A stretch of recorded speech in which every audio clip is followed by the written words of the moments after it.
Նիկոլ Փաշինյանը նոր թշնամի է բերում Հայաստանի գլխին։ Հնից ավելի ուժեղ, ավելի մեծ, այսպիսի տպավորություն ունի ուժեղ Հայաստանի պատգամավոր Նարեկ Կարապետյանը երկաթուղու շուրջ հայ-ռուսական նոր սկանդալից։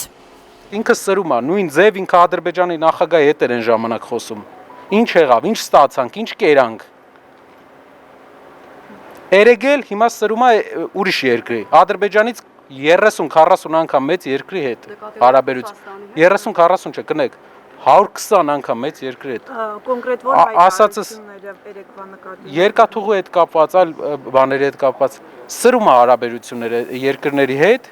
այն ձևով ինչ որ սրել էր Ադրբեջանի հետ, ինչը բերեց պատերազմի։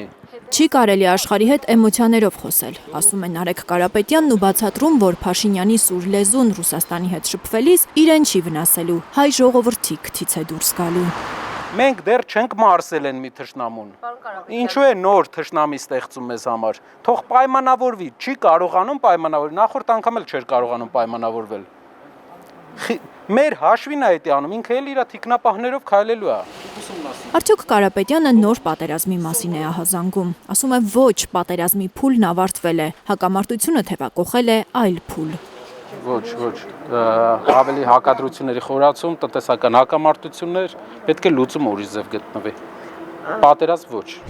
Հինգշաբթի Փաշինյանը նորից մեղադրանքներ էր հնչեցրել Կարապետյանների հասցեին։ Հոսանքի եւ անազնիվ միջոցներով միլիարդներ են տարել ժողովրդից, հիմա եկել ասում են բարեգործություն, ասել էր Փաշինյանը Կարապետյան ընտանիքի մասին։ Իրպես լինենք մենք, մարդ բռնել տանք, որ իրան դուր գա։ Ինչա իրա ուզածը, ինչա իրա երկրում բարեգործությունն է, այն երկրում, որտեղ ինքն է ապրում։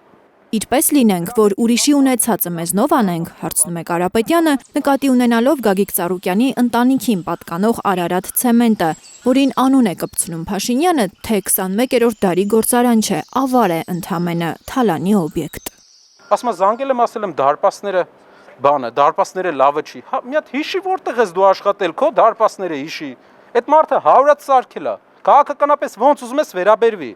բայց 100 հատ տենց բան է սարքել։ Բարի կարգելա գործարը մի անուն դիր։ Սեփականությունը այդ գործարանի, որը ինք ուզում է պետականացնի, Իրանը չի էտի, պետությանն էլ չի, ամենալավ մարդունն էլ չի։ Իմն էլ չի, էտի, այդ գործանի սեփականատիրոջն է։ նկատենք Արարատ։ Այո, ու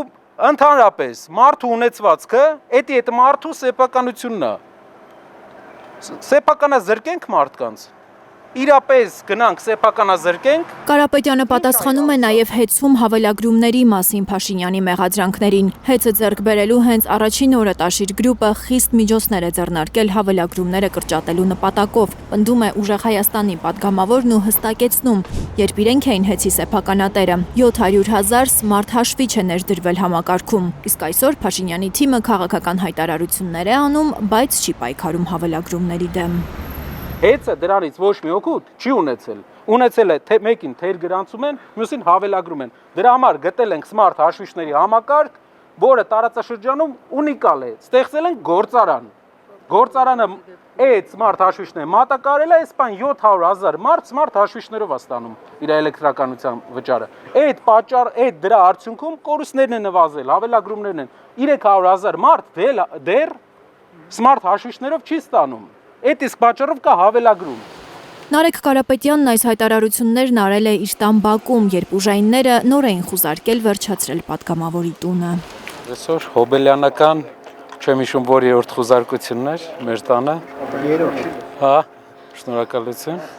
Նախաքննական պրոցեսով պայմանավորված կան սահմանափակումներ, բայց կարող եմ ասել, որ ինչ-որ բան չեն տարել։ Ըստ քննչական կոմիտեի քննչական գործողություններն արվել են ուժեղ Հայաստան դաշինքի անդամ Ալեքսան Ալեքսանյանին առնչվող քրեական վարույթի շրջանակում։ Ալեքսանյանը մեղադրվում է հավաքներին մասնակցելու համար, մարդկանց նյութապես շահագրգռելու եւ փողերի լվացման համար։ Նույն հոդվածներով անցած շաբաթ քրեական հետապնդում էր հարուցվել նաեւ Նարեկ Կարապետյանի նկատմամբ։ Փաստորեն արգելվում է քաղաքականությամբ զբաղվել։ Ուղղակի ամեն ինչի պատճառը քաղաքականությամբ զբաղվելն է։ Չկա որևէ այլ պատճառ։ Ու սա է հիմնական այն ամբողջ այս պատմության հիմքը։ Ուզում է ասել, որ մարդ քաղաքականությամբ չզբաղվի, բացի իմ կողմից նշանակված սատելիտներին։ Իսկ եթե Կարապետյանին կալանավորելու միջնորդություն ներկայացվի, դա աննախադեպ իրավիճակ կլինի ուժեղ Հայաստանի պատգամավորի կարծիքով։ Դա կլինի աննախադեպ իրավիճակ, երբ երկրորդ ուժի, հիմնական ընդդիմադիր ուժի առաջին համարին փորձում են սահմանափակել ու բոլորն է գիտեն ինչ նպատակներով, քաղաքական նպատակներով։ Ուզում են մի անգամ, երկու անգամ, երեք անգամ կալանավորեն, ինչ ուզում են թող անեն, դա չի ազդելու։ Թիմի հետ անպայման մասնակցելու է նոր խորհրդարանի առաջին նիստին, ասում է Կարապետյանն ու կտրուկ հերքում այն մոտեցումը, թե իր թիմի մասնակցությամբ լեգիտիմացնելու է կաթողիկոսին խորհրդարանի առաջին նիստին չհրավիրելու իշխանության որոշումը։ Ինքը ունի լեգիտիմ իրավունք, նա մեր վեհապարն է ու մի քաղաքական գործիչ իրավունք չունի խառնվելու կաթողիկոսի կամ ընդհանրապես եկեղեցու գործերին, եկեղեցու իրավունքներին։ Ուժեղ Հայաստանի ներկայացուցիչները առանձին կհանդիպեն ամենայն հայոց կաթողիկոսի հետ։ Եթե հնարավորություն լինի, ուրախ կլինենք, հանդիպենք վեհապարի հետ։ Լիլիթ Գասպարյան, Անի Ավանեսյան, Հենրիկ Համազասպյան և Էլեն Յահինյան, Հայլուր։